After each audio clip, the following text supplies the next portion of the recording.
Hello everyone.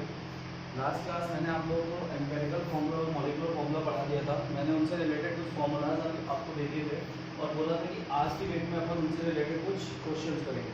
देखो, empirical formula molecular formula में जितनी चीज़ें मैंने बताई थी, कैसे मैंने आपको रेशियो निकालना समझाया था, कैसे क्या चीज़ें बताई थी, अगर वो आप अच्छे से नहीं देख रहे हो तो क्वेश्चंस आपको समझ में नहीं आएंगे। अब कुछ बातें यहाँ पे ध्यान रखना कि इस क्वेश्चन में हम कैसे क्वेश्चन करते हैं। देखो, क्वेश्चन में आपको दो तीन एलिमेंट दिए रहेंगे, सपोज एक्स वाई और जेड, और उनके कुछ परसेंटेज दिए रहेंगे, इनको मिला के टोटल कितना होगा 100%। ये परसेंटेज दिए रहेंगे और इन परसेंटेज का यूज करके हमको इन तीनों से मिलके कंपाउंड बनाना होगा। तो वो कंपाउंड कुछ भी हो सकता है। मान लो कंपाउंड फाइनली निकल गया है H2Y3Z4, तो ये जो होगा ये उसका एम्पेरिकल फॉर्मूला है। तो हम इन परसेंटेज का यूज करेंगे और ये फॉर्मूला निकालेंगे। अब मॉलिक्यूलर फॉर्मूला चेंज भी हो सकता है, मे बी ऐसा हो। तो वो सब अपन ने जो फॉर्मूले वगैरह लिखे थे, सब चीज़ों में अपन यूज करके इसका मॉलिक्यूलर फॉर्मूला और एम्पेरिकल फॉर्मूला निकालेंगे। तो इस टाइप के क्वेश्चन होते हैं। ये मैंने आपको इसलिए बता दिया ताकि आपको समझ में आ जाए कि डायरेक्टली इसमें कोई क्वेश्चन ऐसा नहीं होता। परसेंटेज के फॉर्म में क्वेश्चन होते हैं, उन्हें आपको सॉल्व करना पड़ता है। चलिए अपन स्टार्ट करते हैं इसका क्वेश्चन।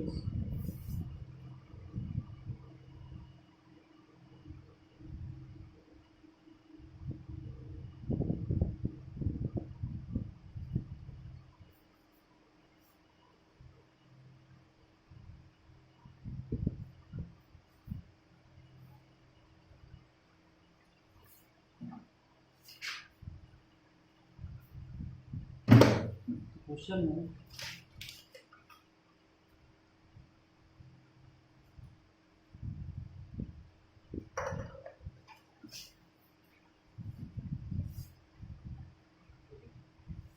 क्वेश्चन कैसे होगा? क्वेश्चन में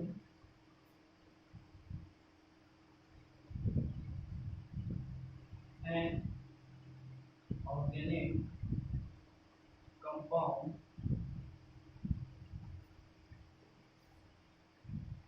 containing 92.4% carbon and 7.6% hydrogen. Determine its empirical form. तो क्वेश्चन दो टाइप से होते हैं। एक तो सिर्फ परसेंटेज दिया हो, हम परसेंटेज का यूज करके सिर्फ एम्पिरिकल फॉर्मूला कैलकुलेट कर सकते हैं। ये चीज आपको क्लियर होनी चाहिए। यानी ये जो परसेंटेज दिए हुए हैं इनका यूज करके तुम सिर्फ एम्पिरिकल फॉर्मूला यूज कर सकते हो, एम्पिरिकल फॉर्मूला फाइंड कर सकते हो। बाद में तुम एम्पिरिकल फॉर्मूले और मॉलिक्यूलर फॉर्मूले के फॉर्मूलाज को यूज करके मॉलिक्यूलर फॉर्मूला फाइंड कर सकते हो। देखो क्वेश्चन कैसे होगा।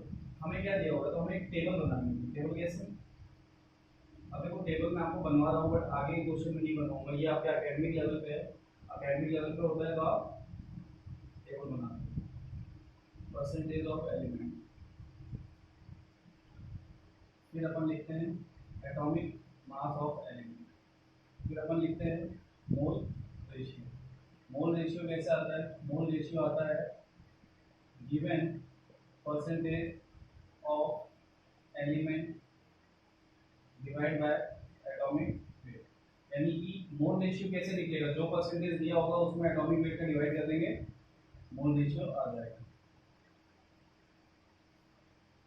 फिर आता है आपका सिंपलेस्ट रेशियो। ठीक, ये आ गया सिंपलेस्ट रेशियो। एक और टेबल में एक और चीज आती थी, तो इसको थोड़ा सा कट करना पड़ेगा, वापस से बनाते हैं।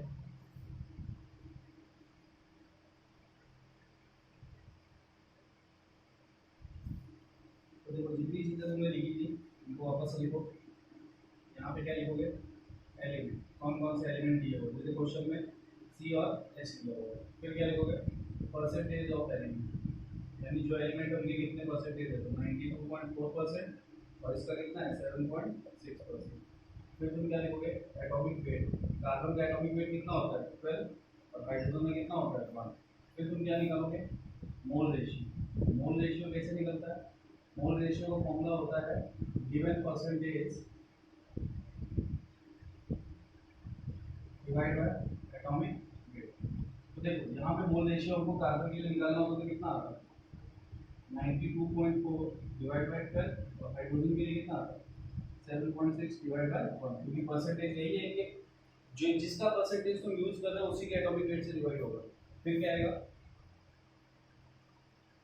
सिंपलेस्ट रेशियो, लास्ट में क्या आएगा सिंपलेस्ट होल नंबर रेशियो। ये टेबल बनती है तो सिंपलेस्ट रेशियो कैसे आएगा तो 92 पॉइंट इसको डिवाइड करोगे तो तुम्हारा आएगा अप्रोक्सीमेट 7.7 और इसको डिवाइड करोगे तो आएगा 7.6। ठीक है, तो क्वेश्चन में सबसे पहले देखो हमने किया क्या है, समझो इस चीज को। टेबल क्या होता है, ये जो एलिमेंट है कौन से एलिमेंट है जो क्वेश्चन में दिए थे, क्वेश्चन में कौन कौन से एलिमेंट दिए हुए हैं कार्बन और हाइड्रोजन, दोनों को मिला के देखो, दोनों का परसेंटेज 100 है। हमको कैसे पता चलेगा कितने एलिमेंट है, जो परसेंटेज दिए होंगे हम उनको ऐड करेंगे और ऐड करने के बाद अगर वो 100 हो जाता है तो इसका मतलब उसमें उतने ही एलिमेंट्स हैं, क्योंकि उनका परसेंटेज मिला के 100 होता ना तो कोई और तो एग्जिस्ट करता ही नहीं था। अगर थोड़ा बहुत परसेंटेज कम होता तो एग्जिस्ट करता।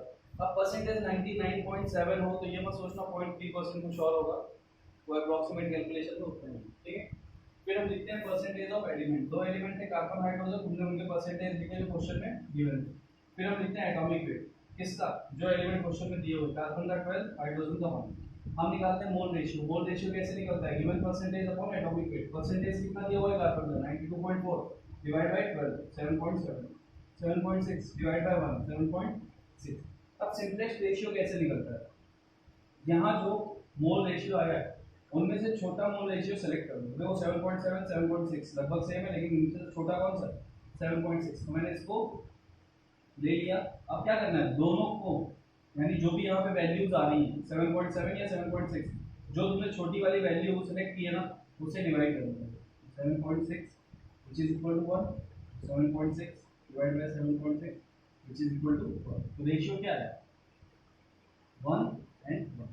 अब सिंपलेस्ट रेशियो और सिंपलेस्ट होल नंबर रेशियो में क्या डिफरेंस है, सपोज करो ये वैल्यू फ्रैक्शनल आ जाती है, तो फ्रैक्शनल तो आपका कोई भी ऐसा तो कंपाउंड नहीं होता ना C1.5O2, ऐसा कोई कंपाउंड नहीं होता, जो भी होता है वो इंटीजर फॉर्म में होता है। ठीक है, तो हम क्या करते हैं इसको 2 से मल्टीप्लाई करके होल नंबर बनाते हैं लाइक 3। तो इसलिए सिंपलेस्ट होल नंबर रेशियो क्या है, यानी यहाँ पे सारे आंसर फ्रैक्शनल नहीं होते इंटीजर होते, और यहाँ पे फ्रैक्शनल भी आ सकते हैं, तो हमें उसे कन्वर्ट करना होगा। ठीक है, तो भाई सिंपलेस्ट होल नंबर रेशियो आ गया, यानी सारे डाटा को यूज करने के बाद कार्बन के सामने आया 1, हाइड्रोजन के सामने आया 1, तो हमारा यहाँ से एम्पिरिकल फॉर्मूला ही निकल गया। क्या निकल के आया CH। कार्बन के सामने जो नंबर आएगा वो कार्बन के नीचे लिखोगे, हाइड्रोजन के सामने जो नंबर आएगा वो हाइड्रोजन के नीचे, तुम्हारा एम्पिरिकल फॉर्मूला कितना आ गया CH। अब मैं पूछूं इसका एम्पिरिकल फॉर्मूला मास कितना है, तो कितना होगा 12 + 1 30। ये हो गया तुम्हारा क्वेश्चन सॉल्व, यानी तुम्हारा एम्पिरिकल फॉर्मूला आ चुका है, उसका मास भी आ चुका है। अब इस क्वेश्चन में मॉलिक्यूलर फॉर्मूला तुमसे नहीं पूछा था, अगर पूछा होता तो क्या करना होता, तो देखो अगर इसने पूछा होता कि मॉलिक्यूलर फॉर्मूला बताओ, तो वो क्वेश्चन में तुम्हें डाटा देता व्हिच है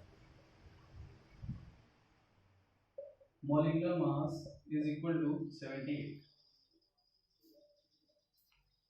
यानी कि क्वेश्चन तुम्हें क्या बोलता, an organic compound containing 92.4% carbon and 7.6% hydrogen determine its empirical formula and molecular formula which has molecular mass is equal to 70। अब क्वेश्चन में एम्पिरिकल फॉर्मूले के साथ साथ मॉलिक्यूलर फॉर्मूला भी हमें बताना है, तो हम कैसे बताएंगे, तो एम्पिरिकल फॉर्मूला हमारा आ गया, कल हमने एक फॉर्मूला देखा, फॉर्मूला क्या था हमारा, that molecular formula is equal to empirical formula into n, यानी यहाँ पे एक नंबर आता था उसका एम्पिरिकल फॉर्मूला मल्टीप्लाई कर दो तो मॉलिक्यूलर फॉर्मूला मिल जाता था। n कैसे मिलेगा, n मिलेगा molecular formula mass divide bye empirical formula mass. Molecular formula mass question तुम्हें दे रहा है, मॉलिक्यूलर मास कितना दे रहा है कंपाउंड का 78, तो 78 क्या है मॉलिक्यूलर फॉर्मूला मास, तो 78 एम्पिरिकल फॉर्मूला मास तुमने निकाला था 13, कितना आ गया 6, n की वैल्यू आ गई 6, यहाँ पुट कर दो तो मॉलिक्यूलर फॉर्मूला क्या निकलने वाला है, एम्पिरिकल फॉर्मूला आया था CH into 6, तो molecular formula is equal to C6H6, यानी कि बेंजीन, और ये उसका एम्पिरिकल फॉर्मूला। तो ये क्वेश्चन में जो परसेंटेज दिए हुए थे उससे हमने एम्पेरिकल फॉर्मूला और मॉलिक्यूलर फॉर्मूला दोनों निकाल लिया। मॉलिक्यूलर फॉर्मूला निकालने के लिए हमने कल जो फॉर्मूलाज दिए थे उनका यूज किया और एम्पेरिकल फॉर्मूला हमने गिवन परसेंटेज से निकाला। नोट डाउन कीजिए क्वेश्चन को। दूसरा क्वेश्चन करते हैं।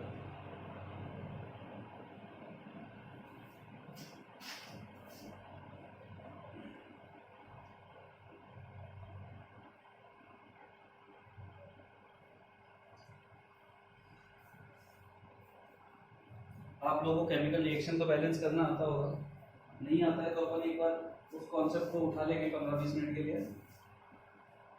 जिनको नहीं आता होगा उनको आ जाएगा, क्योंकि आगे जो हमें पढ़ना होगा उसमें बैलेंसिंग बहुत ज़्यादा इम्पोर्टेंट है। तो ये क्वेश्चन हो गया, तो फिर से देख लो भाई। ऑर्गेनिक कंपाउंड परसेंटेज दिया हुआ था, किसका दिया हुआ था, वो एलिमेंट उसने मेंशन किया हुआ, कार्बन हाइड्रोजन। हमें क्या फाइंड करना था, empirical formula and molecular formula, और हमें मॉलिक्यूलर मास गिवन था। टेबल बनी, element, percentage of element, atomic weight, mole ratio, simplest ratio, simplest whole number ratio, ये टेबल।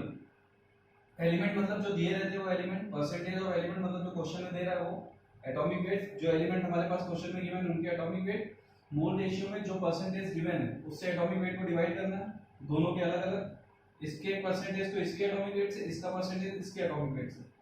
वैल्यू आती है 7.7, 7.6। सिंपलेस्ट रेशियो में हमें यहाँ से जो वैल्यूज आ रही है उसमें से लोअर वैल्यू को उठाना है। लोअर वैल्यू 7.6 मैंने उठा ली और दोनों वैल्यू को उससे डिवाइड कर देना। तो 7.7 डिवाइड बाय 7.6, 7.6 डिवाइड बाय 7.6। देखो मैंने इसको भी 7.6 से डिवाइड किया, इसको भी 7.6 से डिवाइड किया। क्यों किया, क्योंकि इन दोनों में से 7.6 लोअर वैल्यू थी, वो हमको सिलेक्ट करनी थी। वैल्यू आई 1 1 वही फाइनल वैल्यू, क्योंकि यहाँ फ्रैक्शनल होगी तो उसको तो होल नंबर में कन्वर्ट करोगे। ऑलरेडी होल नंबर है, तुमने 1 1 कर लिया। अब C के सामने आ रहा था 1, H के सामने आ रहा था 1, तो एम्पिरिकल फॉर्मूला यहाँ से निकलता है, मॉलिक्यूलर फॉर्मूला कभी नहीं निकलता। CH उसका मास आया 30। क्वेश्चन, अब मॉलिक्यूलर फॉर्मूला तुमको फाइंड करना था, तो फॉर्मूला क्या था, molecular formula is equal to empirical formula into n। ये फॉर्मूला कल लिखा के दिया था। n कैसे फाइंड करते हैं, molecular formula mass divide bye empirical formula mass. तो मॉलिक्यूलर फॉर्मूला मास हमेशा क्वेश्चन तुम्हें देगा, नहीं देगा तो कोई ऐसा तरीका देगा जिससे तुम मॉलिक्यूलर मास कैलकुलेट कर पाओ। ठीक है, हमने रखा n की वैल्यू आई 6, एम्पिरिकल फॉर्मूले में 6 का मल्टीप्लाई किया, आंसर आ गया मॉलिक्यूलर फॉर्मूला। ठीक है, चलते हैं दूसरे क्वेश्चन की तरफ।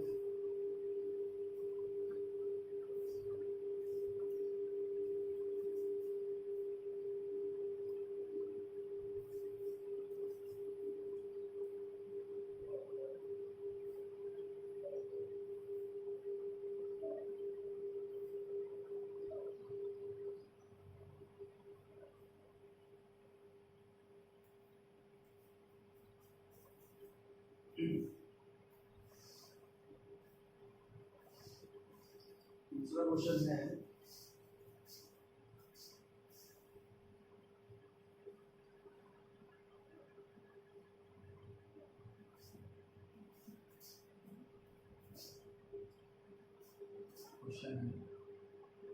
an organic compound on analysis give the following percentage composition। ठीक है, क्या दिया हुआ है, C है 57.8%, H है 3.6% and the rest is oxygen।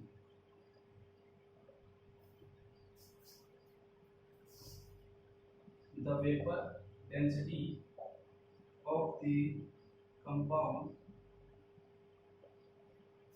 is found to be 83।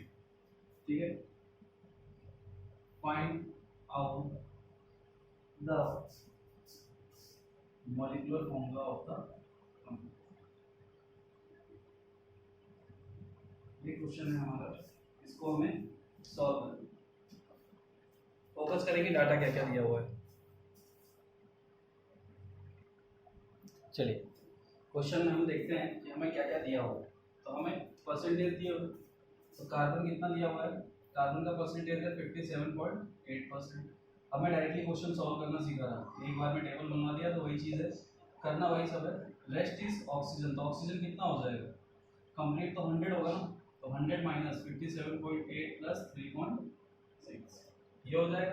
तो रेस्ट हो गया इतना, इसका मतलब रेस्ट कितना आएगा आपका,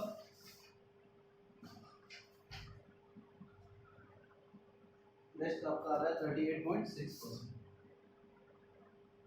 ये क्वेश्चन दे रहा है आपको। और क्वेश्चन क्या दे रहा है, क्वेश्चन आपको दे रहा है vapour density is equal to 83।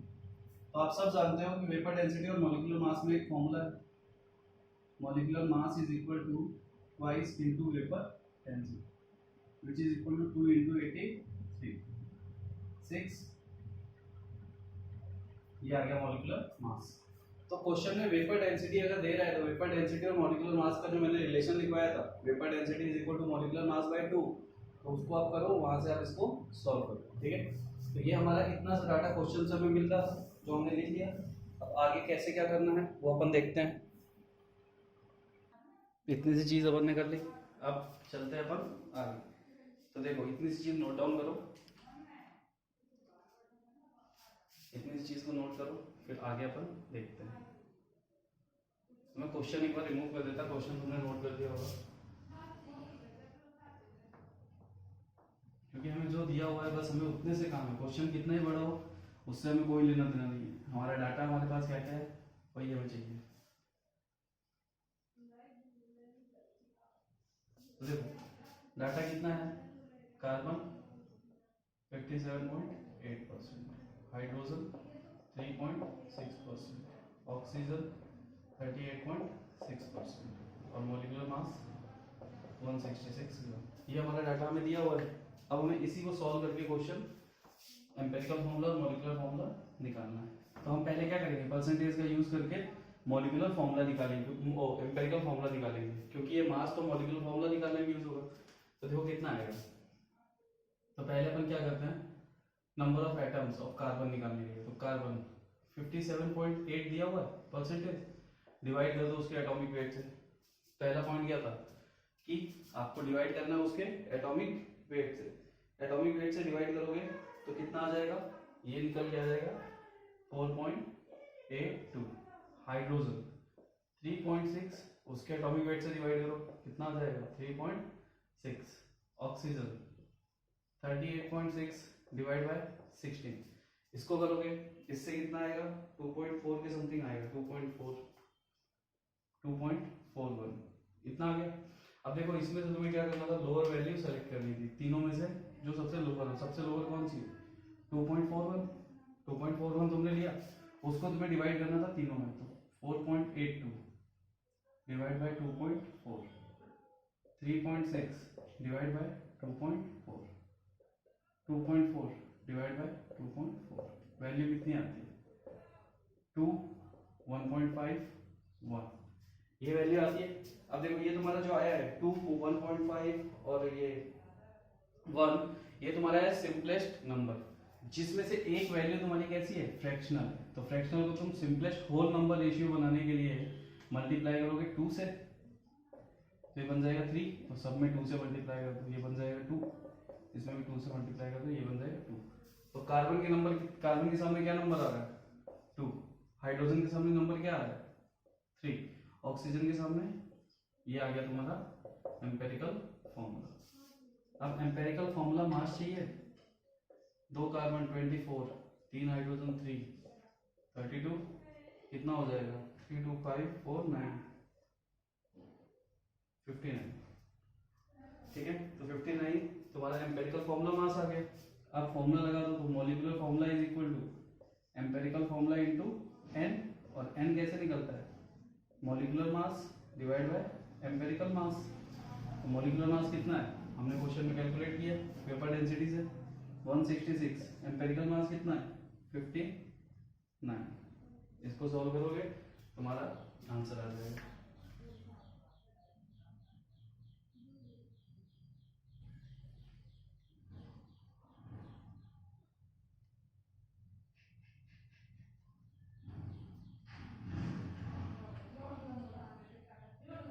Sorry ये गलती कर दी तुमने, यहाँ 2 से मल्टीप्लाई करेंगे तो 4 हो जाएगा ना, तो एम्पेरिकल फॉर्मूला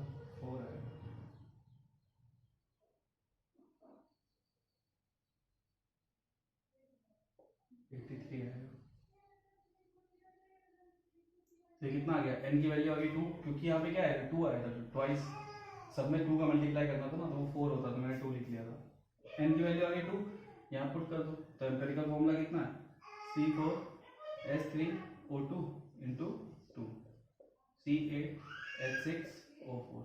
ये हो गया तुम्हारा मॉलिक्यूलर फॉर्मूला। क्वेश्चन सॉल्व हो गया। नोट डाउन करो।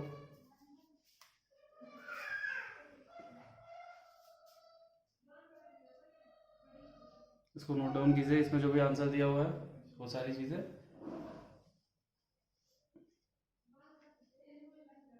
यानी हमें परसेंटेज से सिर्फ एम्पेरिकल फॉर्मूला निकालना होता है, मॉलिक्यूलर फॉर्मूला निकालने के लिए हमें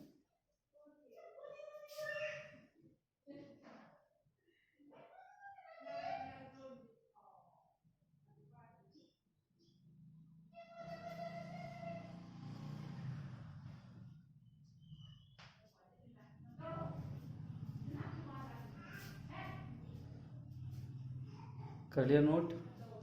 चलिए अगले क्वेश्चन की तरफ और क्वेश्चंस करते हैं।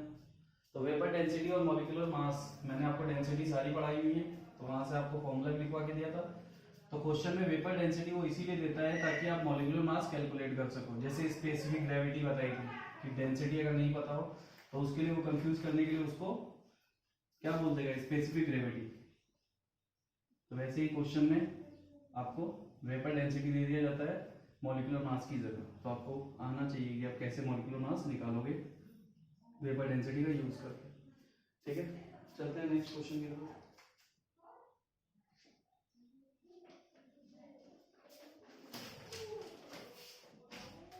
क्वेश्चन है 4 gram of copper chloride, copper chloride मतलब CuCl2, copper chloride on analysis was found to contain 1.890 gram of copper and 2.110 gram of chlorine. What is empirical formula of copper chloride? तो देखो सबसे पहली चीज है कॉपर क्लोराइड है CuCl2। अगर हमें फॉर्मूला पता है तो क्वेश्चन सॉल्व करने की जरूरत ही नहीं है। CuCl2, इसका अगर मैं सिंपलेस्ट रेशियो निकालूं तो 1:2 आता है, और सिंपलेस्ट करोगे तो कुछ भी नहीं आएगा, और सिंपलेस्ट हो ही नहीं सकता। करोगे तो ये 0.5 हो जाएगा, ये 1 हो जाएगा, फ्रैक्शनल हो नहीं सकता, ये इंटीजर फॉर्म होना चाहिए, तो इसका एम्पेरिकल फॉर्मूला यही आने वाला। तो अगर तुम समझदार रहे और तुमने चीजों को अच्छे से देखा तो तुम आंसर क्वेश्चन को देख के ही दे दोगे। लेकिन हम इसे सॉल्व कर लेते हैं, होगा कैसे। अब इसमें देखो तुम्हें क्या दिया हुआ है, इसमें वेट दिया हुआ है, और वेट से तुम्हें क्या करना पड़ेगा, परसेंटेज फाइंड करना पड़ेगा। तो मैंने बताया था ना कैसे फाइंड किया जाता है। तो अगर परसेंटेज ऑफ कॉपर में फाइंड करूं तो कॉपर का वेट कितना दिया हुआ है क्वेश्चन में 1.890, और टोटल वेट कितना दिया हुआ है 4 ग्राम, 4 इंटू 100। मास परसेंटेज क्या था, given weight upon total weight into 100 था। इसे अपन करेंगे तो आ जाएगा 47.3%। अब 47.3% आ गया। दूसरा क्लोरीन है, तो आप चाहो तो सीधा सीधा परसेंटेज ऑफ क्लोरीन कैसे निकाल सकते हो, 100 माइनस 47.3, या फिर दूसरा कैसे निकाल सकते हो, ऐसे फॉर्मूला यूज करके। तो कितना है 2.110 डिवाइड बाय 4 इंटू 100। तो यहाँ से कितना आने वाला है 47.3, अगर आपने किया तो कितना आएगा 52 के पास प्लस 52.7, 52.7, और यहाँ से भी करके देख लो तो कितना आएगा 52.7। दो ही कंपोनेंट है, एक का परसेंटेज पता चल गया तो दूसरे का मैंने निकाल लिया। तो वेट परसेंटेज मास परसेंट मैंने आपको पढ़ा दिया था, given weight upon total weight into 100। तो परसेंटेज हमने निकाल लिया, तो हमें क्या मिला, Cu है 52.7% और Cl है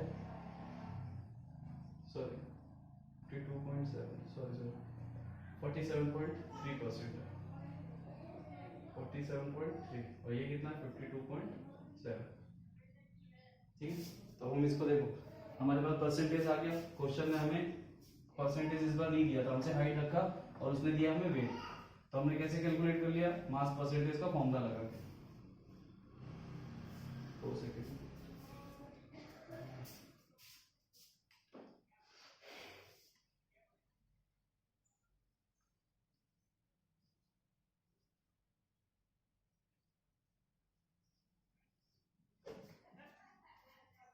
ठीक है, तो परसेंटेज हमें मिल गया। अब हमें क्या करना है, एम्पिरिकल फॉर्मूला फाइंड करना है। हो जाएगा इजीली।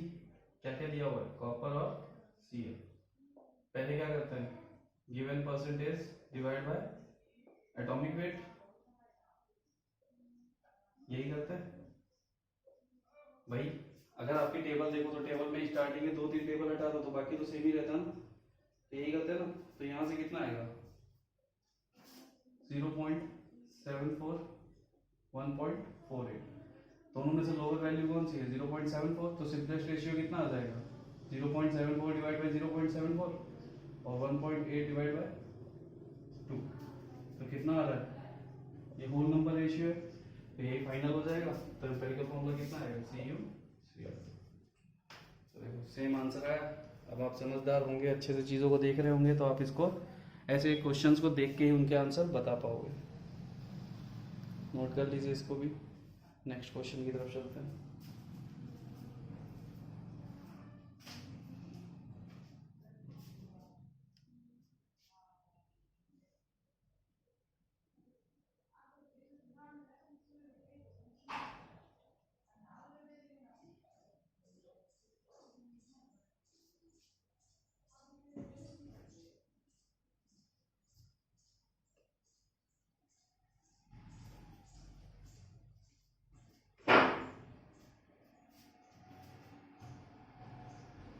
नोट कर लिया इसको।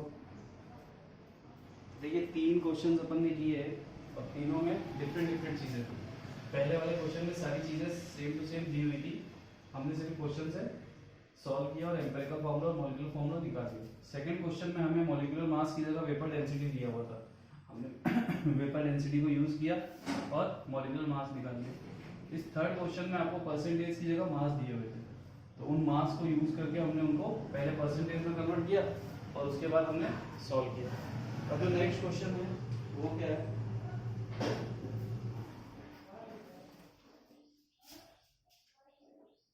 a compound contains 4.07% hydrogen, 24.27% carbon and 11.65% chlorine. Its molecular mass is 98.96. What are its empirical formula and molecular formula? अब ये क्वेश्चन आप लोग कर लोगे तो वीडियो को पॉज करो और क्वेश्चन को सॉल्व करो। क्या दिया हुआ है, परसेंटेज दी हुई है।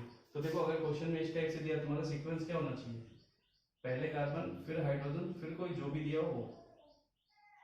ठीक है, तो पहले कार्बन का परसेंटेज लिखो 24.27, यानी एम्पिरिकल फॉर्मूला लिखते टाइम पहले कार्बन लिखोगे फिर हाइड्रोजन फिर क्लोरीन, उसके बाद 4.07 फिर 11.65, ये परसेंटेज गिवन।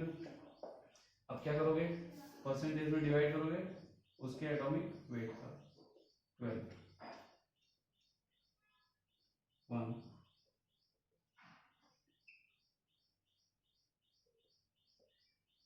इसको सॉल्व करने के बाद तुम्हारे पास 3 वैल्यूज आएंगी, तीनों वैल्यूज में क्या करना पड़ेगा, छोटी वैल्यू सेलेक्ट करनी पड़ेगी। तो वैल्यू कितनी आ रही है,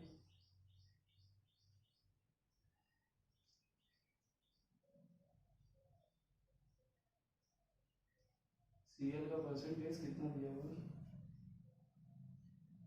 Cl का परसेंटेज लेने में अपन से गलती हुई, देखो ऐड करने पे 100 भी नहीं होगा, 71.65 है।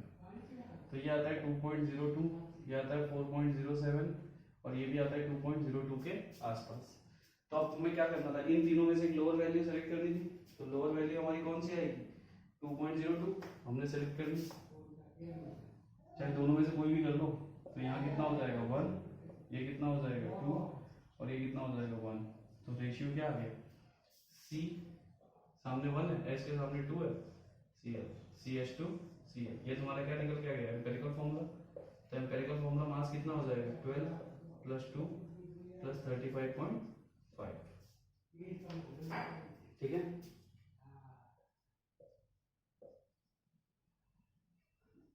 एम्पेरिकल फॉर्मूला मास कितना आ गया 49.5, कितना आ गया। अब देखो, अब तुम्हें क्या निकालना है, मॉलिक्यूलर फॉर्मूला। एम्पेरिकल फॉर्मूला तुम्हारा आ चुका है, तो मॉलिक्यूलर फॉर्मूले का फॉर्मूला क्या होता है, एम्पेरिकल फॉर्मूला इनटू n कैसे कैलकुलेट करोगे, molecular mass divide by empirical formula mass. Molecular mass question में दिया है 98.96, एम्पेरिकल फॉर्मूला मास आया 49.52, तो कितना हो जाएगा C2, यानी यहाँ पे एम्पेरिकल फॉर्मूला कितना आया था CH2Cl इंटू 2 हो जाएगा C2H4Cl। ये तुम्हारा मॉलिक्यूलर फॉर्मूला आ जाएगा।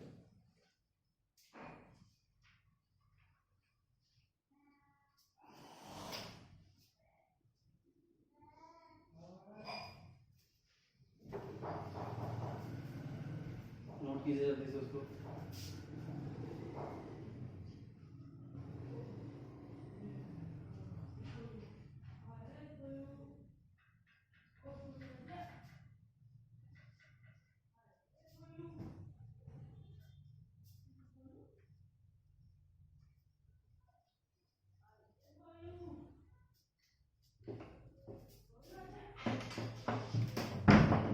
नोट डाउन करो।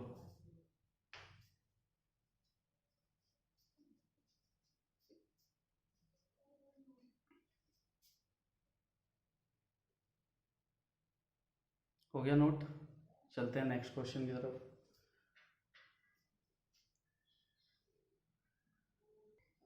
ये क्वेश्चन लिखा हुआ है, इसको रीड कीजिए, बड़ा क्वेश्चन था, ठीक है। तो साथ में बढ़ते हैं। Butyric acid contains only carbon, hydrogen and oxygen. A 4.24 mg sample of butyric acid, यानी ब्यूटाइरिक एसिड का कोई सैंपल है जिसका टोटल वेट कितना दिया हुआ है 4.24, यानी सैंपल का टोटल वेट कितना है 4.24 mg, is completely burned. Burn सबका मतलब क्या होता है कि एक्सेस O2 में रिएक्शन करवाना, यानी एक्सेस O2, यानी किसी की रिएक्शन अगर हम O2 से करवा रहे हैं और O2 को एक्सेस में ले रहे हैं तो उसे बर्न करना बोलते हैं, ठीक है। ठीक, तो ये चीज थी, ये आपको अभी मैं आगे केमिकल रिएक्शन जब समझाऊंगा थोड़ा सा तो बताऊंगा। It gives 8.45 mg CO2 and 3.46 mg H2। What is the mass percent of each element in butyric acid? यानी ब्यूटारिक एसिड में हर एलिमेंट का मास परसेंट कितना होगा। चलिए कैसे निकालेंगे इस क्वेश्चन में। देखो टोटल सैंपल कितना दिया हुआ है 4.24, 8.4 ग्राम MgCO2 और 3.45 ग्राम 46 mg H2। अब हमको तीनों का परसेंटेज निकालना है, कार्बन, हाइड्रोजन और ऑक्सीजन। तो पहले हम CO2 को लें, तो अगर हम CO2 को लें तो CO2 में कार्बन कितना है 1। अगर मैं इसके मास की बात करूं तो 44 ग्राम CO2 में कार्बन कितना होता है 12 ग्राम। तो अगर 44 mg लूंगा तो ये भी कितना हो जाएगा mg। तो 44 mg CO2 कंटेन करता है 12 mg मिलीग्राम, किसके 12 mg ऑफ कार्बन, कार्बन में, ठीक है, क्योंकि CO2 में कार्बन कितना एक ही है ना। तो 44 ग्राम इसका मॉलिक्यूलर वेट होता, मोलर मास होता, लेकिन mg में दिया हुआ है तो यहाँ पे भी कार्बन का वेट भी कितना लेंगे mg में 12 mg। अब देखो सैंपल में कितना दिया हुआ है 8.45 mg CO2, तो 8.45 mg CO2 अगर हम ले तो उसमें कार्बन कितना आने वाला है, कार्बन आएगा डिवाइड बाय 44। यहां से तुम निकालोगे तो क्या आ जाएगा जो डाटा दिया हुआ है उसमें कार्बन का वेट आ जाएगा। तो इसको सॉल्व करने के बाद कार्बन का वेट कितना आता है ये अपन आगे देखेंगे, ठीक है। अब परसेंटेज ऑफ कार्बन मेरे को निकालना होता है, परसेंटेज ऑफ कार्बन। तो कैसे निकाल सकते थे, गिवन वेट, तो गिवन वेट हमें कितना मिल रहा है इतना upon total weight into 100। Given weight अपना कितना आ रहा है, जो डाटा दिया हुआ था उससे हमने यूज किया, तो 12/44 इंटू 8.45। टोटल वेट कितना है सैंपल का, सैंपल का टोटल वेट है 4.24 इंटू 100। समझ में आया। तो CO2 में हमने कार्बन के मास को देखा, तो CO2 के 44 mg में अगर 12 mg कार्बन है तो 8.4 mg में कितना होगा, ये हमने कार्बन का वेट निकाला, परसेंटेज ऑफ कार्बन निकालना था। तो परसेंटेज कैसे निकालते हैं, जो वेट दिया हो डिवाइड बाय टोटल वेट। तो सैंपल का टोटल वेट था 4.24 और दिया कितना था वो हमने निकाला था। तो इसको सॉल्व करने के बाद परसेंटेज आता है 54.3%। तो हमें ये चीज यूज करने से क्या मिल गया, कार्बन का परसेंटेज मिल गया 54.3%। वैसे ही हम अगर दूसरे को यूज करें तो हम हाइड्रोजन का निकाल सकते हैं, यूज करें तो हाइड्रोजन का निकाल सकते हैं, ये नहीं निकाल सकते, इजीली निकाल सकते हैं ना। तो हाइड्रोजन का निकाल लो, और ऑक्सीजन का फिर हम चाहें तो 100 में से माइनस करके सीधा सीधा निकाल लेंगे। तो हम ऑक्सीजन का भी निकाल के देख लेते हैं। तो ये कार्बन का परसेंटेज मैंने निकाला, अब निकालता हूँ हाइड्रोजन का। तो अगर मैं लेता हूँ H2O, H2O में हाइड्रोजन कितने हैं, 2 हाइड्रोजन है। तो H2O का मास अगर मैं लेता हूँ 18 mg, तो 18 mg में हाइड्रोजन कितने हैं, 2 mg ऑफ हाइड्रोजन। तो 18 मिलीग्राम वाटर कंटेन कर रहा है 2 मिलीग्राम हाइड्रोजन, तो 3.46 मिलीग्राम H2O कितना वाटर कंटेन करेगा, 2 इंटू 3.46 डिवाइड बाय 18, यही आएगा। अब परसेंटेज ऑफ हाइड्रोजन निकालना, तो गिवन वेट कितना है, टोटल वेट कितना है सैंपल का, इसको सॉल्व करेंगे। तो इसको सॉल्व करने के बाद हमारा परसेंटेज कितना आएगा, 9%, ठीक है। तो ये हाइड्रोजन का परसेंटेज हमने H2O वाले डाटा से निकाला, और ऑक्सीजन का परसेंटेज हमने CO2 वाले डाटा से निकाला।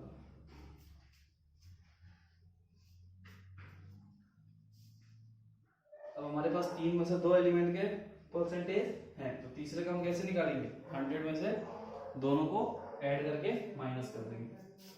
तो परसेंटेज हाइड्रोजन कितना आ गया, 9%, ठीक है। तो परसेंटेज ऑफ ऑक्सीजन कितना आएगा, वो हम दोनों को अगर ऐड करके 100 से माइनस, क्योंकि 3 ही उसने क्या लिखा है, कंटेन्स ओनली CHNO, तो 2 का परसेंटेज अगर इतना है तो ऑक्सीजन कितना होगा, 100 माइनस 63.3, ये हो जाएगा ना, 54.3 प्लस 9, 63.3 हो जाएगा। तो 63.3 को अगर तुम माइनस करोगे तो 36.7% ऑक्सीजन आ जाएगा। तो तुम्हें तीनों एलिमेंट के परसेंटेज मिल गए। अब तुम्हें परसेंटेज मिलने के बाद तुम एम्पिरिकल फॉर्मूला और मॉलिक्यूलर फॉर्मूला कैलकुलेट कर सकते हो कि नहीं कर सकते हो, कर सकते हो ना। तो अब इसको कैलकुलेट कर लेना आगे। तो ये था भाई आपका एम्पिरिकल फॉर्मूला और मॉलिक्यूलर फॉर्मूला के कुछ क्वेश्चंस, कुछ इंपॉर्टेंट टाइप के क्वेश्चन जो मैंने आपको करा दिए। ब्यूटेरिक एसिड दिया हुआ था, टोटल उसका वेट दिया हुआ था मास 4.24 mg, जिसमें से वो उसको बर्न करने पे यानी O2 के साथ रिएक्ट कराने पे 8.45 mg CO2 मिल रहा था और 3.46 mg H2O मिल रहा था। ये चीज हमें मिल रही थी। अब ये चीज मिलने के बाद हमने क्या किया, हमने परसेंटेज कैलकुलेट किया।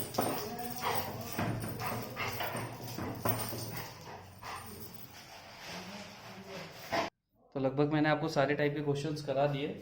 अब अपन चलते हैं अगले कॉन्सेप्ट की तरफ। तो मैंने आपको बोला था कि केमिकल रिएक्शन बैलेंस करना, यानी balancing of a chemical reaction, ये आपको आता है कि नहीं। तो थोड़ा सा अपन केमिकल रिएक्शन के बारे में पढ़ेंगे कि केमिकल रिएक्शन क्या होता है और उनकी बैलेंसिंग क्या होती है।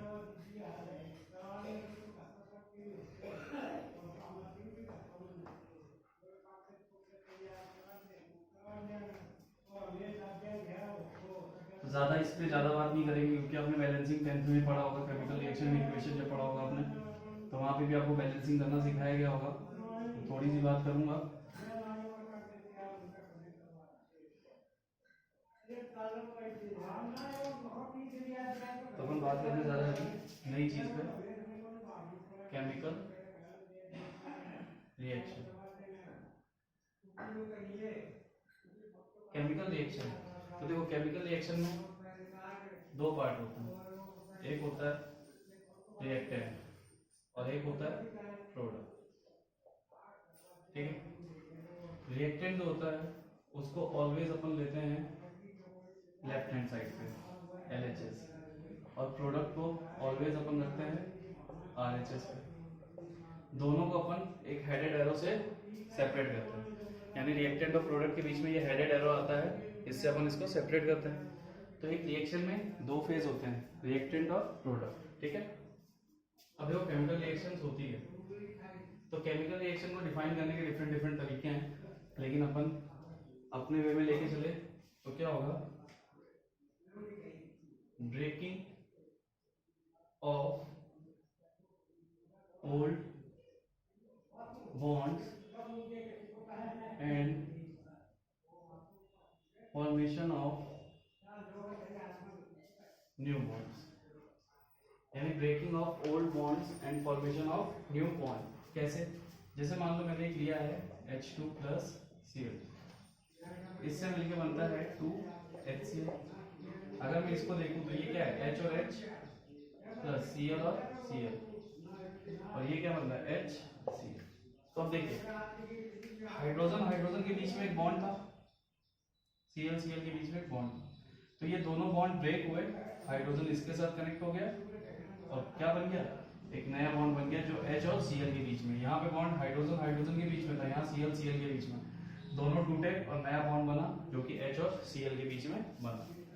अब देखो कुछ चीजें बेसिकली आप लोग अच्छे से समझ लो, इस साइड पे अगर कुछ दिया है तो इधर क्या आएगा ये हम नहीं बता सकते, कभी नहीं बता सकते, क्योंकि रिएक्शन की कंडीशन को चेंज करने से प्रोडक्ट भी चेंज हो सकता है। तो HCl कैसे बना ये प्रैक्टिकली है, इसमें आप कोई भी क्वेश्चन जनरेट मत करना, ये आप जब आगे आगे पढ़ते जाओगे जैसे जैसे पढ़ोगे तो आपको प्रोडक्ट बनाना आ जाएंगे। जरूरी नहीं है कि हर बार HCl ही बने या सेम प्रोडक्ट ही बने, प्रोडक्ट चेंज भी हो जाता है कंडीशन के साथ। मान लो मैंने इसका टेम्परेचर बहुत ज्यादा कर दिया, टेम्परेचर कम कर दिया, तो प्रोडक्ट क्या होगा, चेंज हो जाएगा। प्रोडक्ट क्या करता है, टेम्परेचर बेस्ड होता है या बहुत सारी चीजों पर डिपेंड करता है। ठीक है, हीट हो गई, हीट मान लो मैंने ज्यादा दे दी, प्रोडक्ट कुछ और आ रहा है, कम कर दी कुछ और आ रहा है। कंसंट्रेशन, मैंने यहाँ पे Cl2 का अमाउंट कुछ ज्यादा ले लिया तो प्रोडक्ट कुछ और है, कम ले लिया, नहीं आप बता नहीं सकते, ये एक्सपेरिमेंटल है, लेबोरेटरी से आपको दिया गया। तो ये सब चीजें आपको आने वाले टाइम में याद करनी पड़ेगी, आपको सीखना पड़ेगा। जैसे जैसे आप रिएक्शन देखोगे आपको प्रोडक्ट दिखने लग जाएंगे और वहां से आपको ज्यादा चीजें समझ में आएंगी। तो ये डाउट मत लाना कि HCl कहाँ से आया, ये हम कभी भी डिफाइन नहीं कर सकते। ठीक है, प्रोडक्ट बना है, ये लेबोरेटरी में रिएक्शन करवाएगी, उसका प्रोडक्ट ये मिला तो हम पढ़ के उसको लिख रहे हैं, समझ में आया। तो उन्होंने ओल्ड बॉन्ड ब्रेक किया और नए बॉन्ड का फॉर्मेशन किया, ये होती है केमिकल रिएक्शन, लिख लीजिए इसको। तो ये सब आप जानते हो, इस पर ज्यादा बात नहीं करेंगे, थोड़ी सी बैलेंसिंग देखेंगे और जो इंपॉर्टेंट कॉन्सेप्ट होगा वो बता दूंगा, फिर आगे चलेंगे अपन नेक्स्ट लेक्चर की तरफ। ठीक है, अब बात करते हैं balancing of a chemical reaction. एक दो एग्जांपल कराऊंगा, ज्यादा नहीं कराऊंगा, और एक नया पैटर्न होगा वो समझा दूंगा।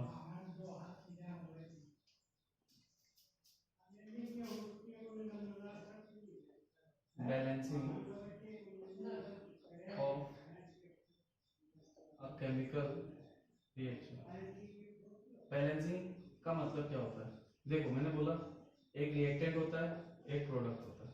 ठीक है, अब रिएक्टेंट में जैसे मैंने क्या लिया, मैंने लिया था H2 + Cl2, तो ये दोनों रिएक्टेंट हो गए और इसके मिलके बना था HCl, तो ये प्रोडक्ट हो गया। अब देखो मेन चीज क्या है, मेन चीज ये है number of atoms of all elements should be equal at the both sides, यानी number of atoms of all element should be equal at both side. तो देखो हाइड्रोजन यहाँ पे कितने थे, इस साइड पे, इस एरो के इस साइड पे हाइड्रोजन कितने थे, 2, तो हमको वहां पे भी कितने लेने पड़े, 2। अगर मैं सिर्फ HCl लिखता तो कितने हाइड्रोजन आ जाते, 1, तो सामने क्या करता, मल्टीप्लाई करता, देखो कोई एलिमेंट लिखा है, उसके सामने मल्टीप्लाई हो रहा है तो वो सब में हो रहा है। यहाँ पे 2 हाइड्रोजन है और 2 क्लोरीन है। अगर कहीं पे लिखा है C2H4, इसके सामने 2 का मल्टीप्लाई हो रहा है तो इनका भी मल्टीप्लाई हो रहा है, यानी 2 2 जा 4, तो यहाँ पे कार्बन कितने हैं 4 और हाइड्रोजन कितने हैं 8। ठीक है। अगर लिखा है CO2 तो ये सिर्फ O के नीचे 2 दिखा रहा है, बट अगर लिखा है CO3 का होल ट्वाइस तो इसका मतलब मल्टीप्लाई करोगे तो यहाँ पे 2 कार्बन 6 ऑक्सीजन हो जाएंगे। तो ये सब चीजें आप लोग ध्यान रखो, नीचे और सामने नंबर जो लिखे हुए इनका मतलब क्या होता है ये आपको पता होना चाहिए। तो हम एटम बैलेंस करते हैं। अब 2 हाइड्रोजन थे, मैंने यहाँ पे 2 लगा दिया तो हाइड्रोजन कितने हो गए 2, दोनों साइड 2 2 आ गए। 2 क्लोरीन थे, इधर 2 लगा दिया, 2 Cl हो गए, रिएक्शन आपकी बैलेंस हो गई। यानी कि दोनों साइड पे जो जो एटम्स हैं, जो जो एलिमेंट्स हैं, उनके नंबर बैलेंस करना है। 2 हाइड्रोजन थे तो उधर भी 2 ही होने चाहिए, 2 क्लोरीन थे उधर भी 2 ही होने चाहिए। जब आप दोनों साइड का नंबर एटम्स के इक्वल कर दोगे तो आपकी रिएक्शन बैलेंस हो जाएगी। ठीक है। तो बैलेंसिंग के लिए सिर्फ ये एक रूल हम फॉलो करते हैं कि दोनों साइड पे हम एटम्स के नंबर को इक्वल करते हैं, reactant side as well as product side. तो एक तो एग्जांपल अपन देखते हैं। ठीक है, ये चीज याद रख लो। अगर सामने कहीं से कोई नंबर लिखा हुआ है तो उसका मल्टीप्लाई दोनों में होता है, 2 हाइड्रोजन 2 क्लोरीन। अगर ऐसे लिखा हुआ है तो नीचे वाले से मल्टीप्लाई होता है कि 4 कार्बन 8 हाइड्रोजन। ऐसा नहीं हो जाएगा कि आप कुछ और कर दो, 2 + 2 कर दो, 2 + 4 कर दो, ऐसा नहीं, मल्टीप्लाई होता है। CO2 लिखा हुआ है तो इसका मतलब सिर्फ ऑक्सीजन के नीचे 2 है। अगर ब्रैकेट लग के 2 लिखा हुआ है तो इसका मतलब सब में मल्टीप्लाई होगा। तो बेसिक बेसिक चीजें जब एकदम से क्लियर होंगी ना तभी चीजें समझ में आती है, वरना चीजें समझ में नहीं आती।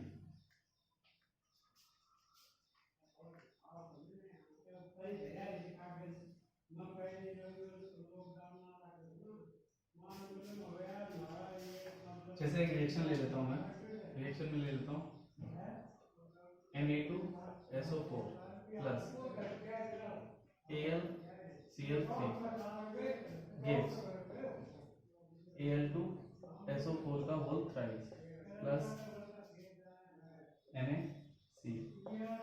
तो देखो ये मैंने एक रिएक्शन ले लिया, मुझे क्या करना है एटम्स बैलेंस करने हैं। तो सबसे पहले इसका देखो बेसिक रूल क्या होता है, जिसके सबसे ज्यादा एटम हो पहले उसे उठाओ। तो यहाँ पे सबसे ज्यादा एटम किसके दिख रहे हैं, ऑक्सीजन के। कितने ऑक्सीजन है 4, और यहाँ कितने हैं 4 3 12। ठीक है। तो आप क्या करोगे, अगर इसको 12 करना है तो आगे 3 से मल्टीप्लाई कर दोगे, ऑक्सीजन 12 हो गए इस साइड पे, 3 4 12, 3 4 12। सोडियम कितने हो गए 6, यहाँ कितने हैं 1, तो 6 लगा दोगे 6। ठीक है, सोडियम भी 6 हो गए, यहाँ पे भी 6 हो गए। अब बात करते हैं Cl की। Cl यहाँ पे कितना है, यहाँ पे 6 हो गया, यहाँ कितना है 3, यहाँ कर दो 2। अब चेक करो सोडियम कितना है 6, यहाँ पे भी कितना है 6। सल्फर कितना है 3, यहाँ पे कितना है 3। ऑक्सीजन कितना है 12, यहाँ पे कितना है 4 12। एल्यूमिनियम कितना है 2, यहाँ पे भी 2। Cl कितना है 6, यहाँ पे भी 6। तो आपकी रिएक्शन पूरी तरह से बैलेंस है, यानी आपने दोनों साइड पे नंबर ऑफ एटम्स को बैलेंस कर दिया।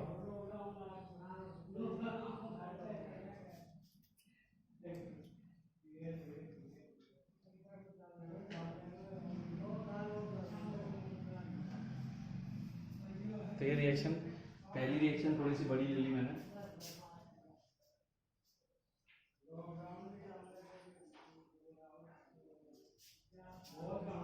जैसे रिएक्शन है N2 + 3H2,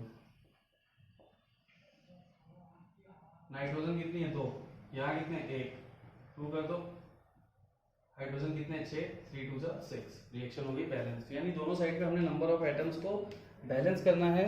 अगर हमने बैलेंस कर दिया दोनों साइड पे नंबर ऑफ एटम्स, इधर जितने भी नाइट्रोजन है उधर भी उतने ही नाइट्रोजन, इधर जितने हाइड्रोजन है उधर उतने हाइड्रोजन। यहाँ पे 2 ही थे तो हमने 2 लिए, और जितने भी होते आप ले लो और इसको इक्वल कर दो। इक्वल करते ही आपकी रिएक्शन बैलेंस हो जाती है। तो ये थी थोड़ी सी बात है बैलेंसिंग पे, इससे ज़्यादा नहीं कर रहे अपन इस पे बात, क्योंकि ये आप लोगों को आता है। और नहीं आता है तो थोड़ी सी प्रैक्टिस करो, कुछ रिएक्शंस लो और समझो कैसे एटम्स बैलेंस करते हैं, फिर से बता देता है। इधर नाइट्रोजन 2 थे तो देखो अभी इधर भी 2 ही दिख रहे हैं। हाइड्रोजन 3 2 6, तो 2 3 6, दोनों इक्वल है।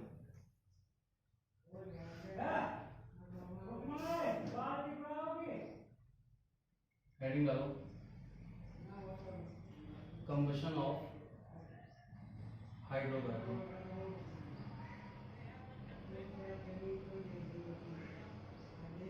हाइड्रोकार्बन्स क्या होते हैं? Organic compounds containing carbon and hydrogen. Organic compound containing carbon and hydrogen.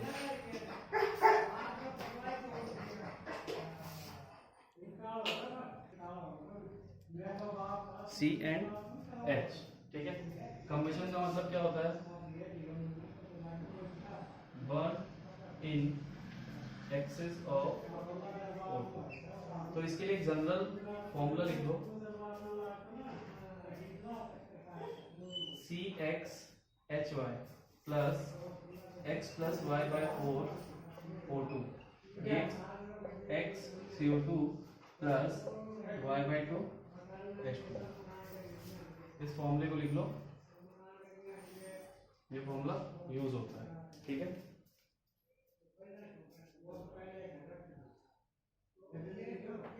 यानी यही जनरल फॉर्मूला होता है, इसे अपन यूज करते हैं और रिएक्शन बैलेंस कर लेते हैं। तो इसको मैं बता देता क्या होता है, ये लिख लिया।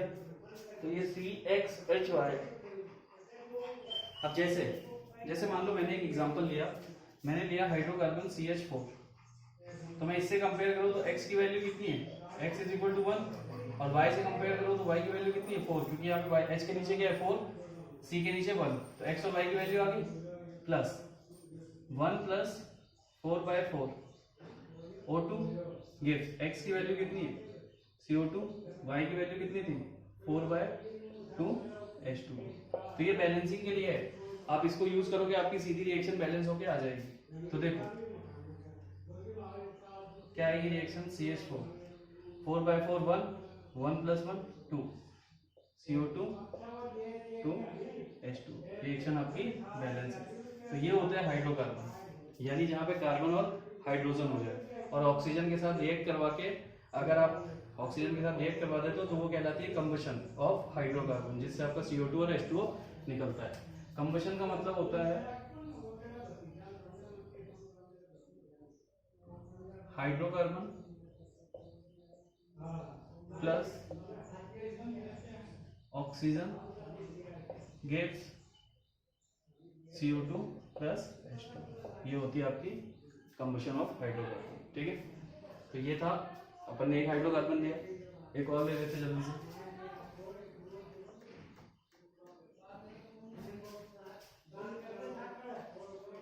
जैसे मान लो मैंने ले लिया C4H8 प्लस X की वैल्यू कितनी है? 4, Y की वैल्यू कितनी है? 8, X plus Y by 4 O2 X CO2, X की वैल्यू कितनी है? 4 CO2 प्लस Y बाय यानी कि 4 H2। इसको सॉल्व करोगे, Y की X की वैल्यू कितनी रखनी है? 4, Y की वैल्यू कितनी रखनी है? 8। तो कितना हो जाएगा? 4 प्लस 2 6 O2। तो 6 4H8 plus 6 O2 gives 4 CO2 plus 4 H2। ये हो गई आपकी रिएक्शन बैलेंस, ठीक है। तो ये थी आपकी कंबशन रिएक्शन, और इसमें भी आगे अपन और कंटिन्यू करेंगे।